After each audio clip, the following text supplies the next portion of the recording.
Hi, welcome back to my channel. If you are new here, this is part of a series walking through exactly how I teach writing, phase by phase. By this point, he has chosen a topic, created an outline, and completed the introductory paragraph. He's got his 4-box organizer filled out, and the middle box already has 2 or 3 quick phrases in it. That's what we're expanding into the actual body today. This is where the actual events or plot happen, and is usually where a boy either keeps going with confidence or completely stalls out. So let's get right into it. The body is the biggest, vaguest part of any piece, and that's exactly why it trips boys up. The introduction is one paragraph, the conclusion is one sentence, but the body is everything in the middle, and everything is overwhelming without a clear plan. This is exactly why the organizer matters so much. He's not starting from nothing, he's got 2 or 3 phrases already sitting there from the outlining phase. Today's job is just turning each phrase into its own mini paragraph.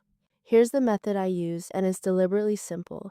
Each phrase in the middle box becomes its own paragraph. Let's go back to Shadow Peak.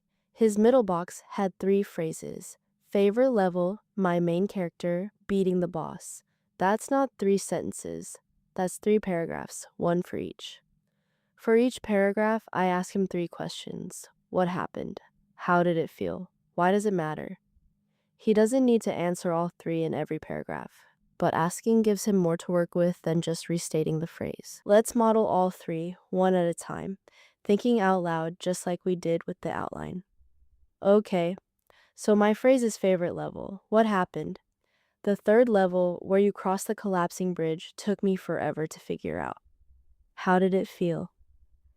Every time I made it a little further, I got more excited to try again. Why does it matter? It's a level that made me realize I was actually getting better, not just getting lucky. Now watch that become a paragraph. My favorite level in Shadow Peak is the third one, where you have to cross the collapsing bridge. I failed it so many times before I finally figured out the right path across. Every time I made it a little further, I got more excited to try again. That level is the one that made me realize I was actually getting better at the game, not just getting lucky. Next phrase, my main character. What happened? I always pick the same character, the one with the fire sword. How did it feel? Using her feels powerful, like nothing can stop me. Why does it matter? She's actually the reason I got interested in the game in the first place. Turned into a paragraph. The character I always pick in Shadow Peak is the one with the fire sword. Playing as her makes me feel powerful, like nothing in the game can stop me. She was actually the reason I got interested in the game in the first place, and I still choose her every single time I play. Last phrase, beating the boss. What happened? I tried probably 20 times before I finally won. How did it feel? Honestly, I was shaking. I couldn't believe it actually worked. Why does it matter? Because it's the hardest part of the whole game, and beating it made me feel like I'd actually earned something. Turned into a paragraph. The hardest part of Shadow Peak is the final boss. I tried almost 20 times before I finally won. When it actually happened, I couldn't believe it. My hands were shaking. Beating that boss is still the moment I'm most proud of in the game.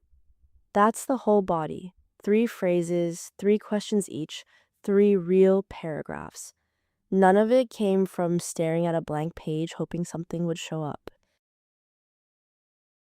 So there you have the full body. 3 paragraphs from 3 phrases in the graphic organizer. One more thing worth mentioning. For narrative writing especially, order matters. If the events are out of sequence, the whole piece gets confusing fast. I keep this simple too. I just ask him to check, does this paragraph happen before or after the one next to it? If he's not sure, that's usually a sign 2 paragraphs need to switch places. Nothing complicated, just a quick order check. Sometimes, even with the 3 questions, a paragraph comes out as just 1 or 2 sentences. When that happens, I don't tell him to add more detail. That's too vague to act on. Instead, I ask one specific follow-up.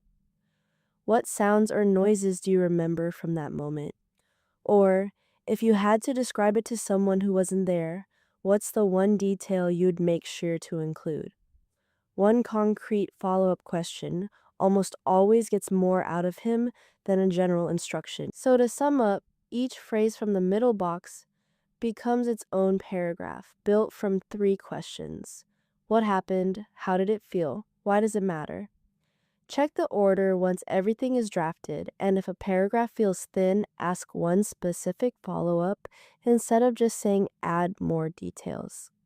Next video, I'm covering phase 5, writing a strong concluding sentence so the piece actually ends in a meaningful way. Subscribe so you don't miss it, and let me know in the comments what you have tried at home or at school. Thanks for watching.